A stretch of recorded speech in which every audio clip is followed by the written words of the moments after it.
ассалому алайкум, хуш омадед ба шабакаи қадамшоҳи сейф. Дӯстони азиз, ман ҳастам бо шумо қадамшоҳ. барои шумо номрои болои экрана тавсия метам ки ай ҳама билети арзон шумо метавонед дастрас кунед аз амин номеро. чуноне ки мегӯянд, яке бар мӯи фарзанд зор бошад, яке аз буданаш безор бошад. агар марде надонад қадри модар, ки ӯ беақлу ногуфтор бошад.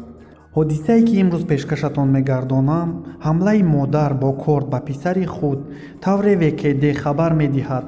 ба шӯъбаи вкд дар ноҳияи исмоили сомонӣ бо арзи ҷавони 23-солаи сокини ноҳияи мазкур муроҷиат намудааст ки 27 марти соли 2021 тахминан соатҳои 18:30 дар хонаи истиқоматиашон аз сабаби муноқишае ба миён омада бо модараш зани 46-сола ҷангу ҷанҷол карда, модараш ӯро таҳди куштан намудааст. бо корди ошхонагӣ ба даст ва пушташ задааст. дар натиҷа ҷабрдида ҷароҳатҳои ҷисмонӣ бардоштааст. аз рӯи ҳодисаи мазкур тафтишот идома дорад. биёед дӯстони азиз, наворро ба ёру дӯстонамон мефиристем, то ки дигарҳо ҳам шунаванд, бинанд, то ки дарси ибрат шавад ва дар оилаву дар зиндагӣ ҷангу муноқишаҳо нашавад, якдигарфаҳмӣ шавад. то наворҳои дигар, худованд ҳамаи шуморо нигаҳбон бошад.